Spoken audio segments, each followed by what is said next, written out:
Glória a Deus. Saúdo a igreja com a paz do Senhor. Amém? Amém. Saúdo a igreja com a paz do Senhor. Amém? Amém. Glória a Deus. É isso aí, irmãos. Ontem nós estivemos ali no simpósio, mais uma edição na igreja de Barreiro.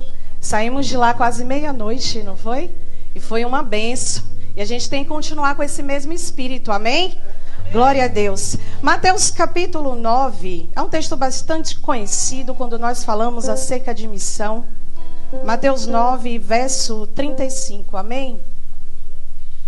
Glória a Deus. Quando eu estava a caminho, junto com o meu pastor para cá, o Senhor colocou essa palavra no meu coração e me trouxe a atenção a esta palavra, que diz assim: e percorria Jesus todas as cidades e aldeias, ensinando nas sinagogas deles, e pregando o evangelho do reino, e curando todas as enfermidades e molestias entre o povo.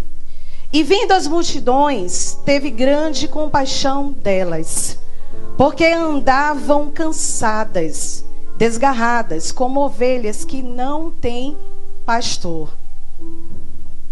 Então disse aos seus discípulos: a seara é realmente grande, mas poucos são os ceifeiros. Rogai, pois, ao Senhor da seara, que mande ceifeiros para a sua seara. O 10 diz: e chamando os seus 12 discípulos, deu-lhes poder sobre os espíritos imundos, para os expulsarem e para curarem toda enfermidade e todo o mal. Interessante é que quando Jesus ele estava também em missão, a palavra de Deus diz que por onde o mestre passava, juntamente com os seus discípulos, ele também estava a recrutar soldados para esta obra. Por que não falar do texto anterior, que Jesus ele passa, e ali existia um homem que estava em seu ofício trabalhando como republicano. E aí quando Jesus ele observa aquele homem em posição, trabalhando, exercendo o seu ofício, Jesus diz: vem. Aquele homem se levanta e segue a Jesus. Homem conhecido como Levi, também conhecido como um dos discípulos do Senhor, que é Mateus.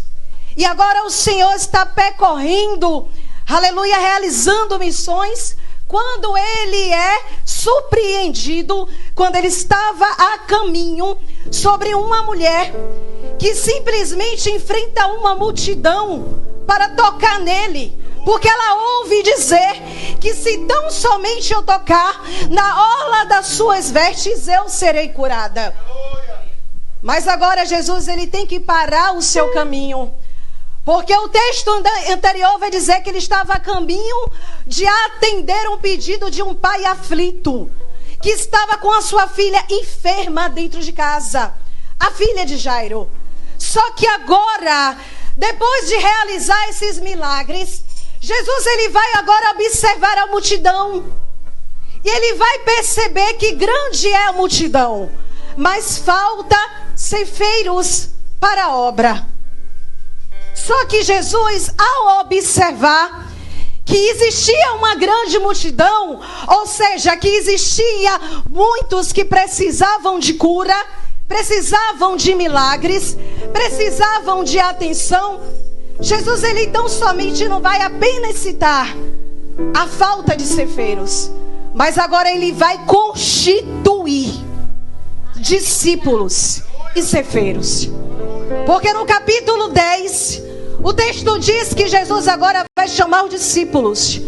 E quando ele chama os discípulos, ele agora vai liberar sobre os discípulos autoridade. Autoridade para quê? Autoridade para dar continuidade àquilo que ele começou, que é a obra. O que eu entendo com isso? É que muitas vezes nós falamos que falta ceifeiro, que falta pessoas disponíveis para a obra. Mas eu quero lhe fazer uma pergunta retórica. Você tem constituído discípulos, pessoas? Quantos discípulos você tem feitos? Quantas pessoas Você tem disponibilizado o seu tempo para falar um pouco de Jesus, para falar um pouco da necessidade de pregar o Evangelho? Porque é muito fácil dizer que falta.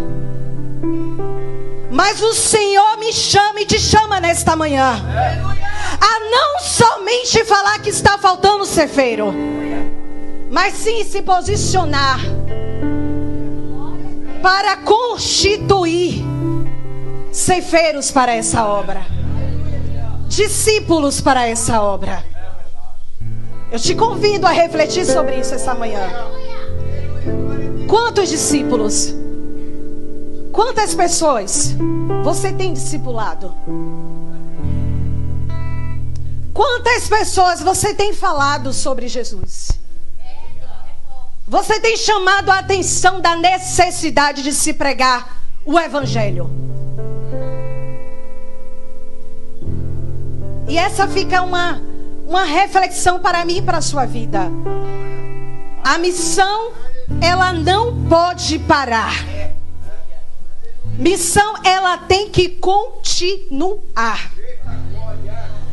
Porque o Evangelho, ele será, queira você ou não, se posicionar, pregado a todas as nações.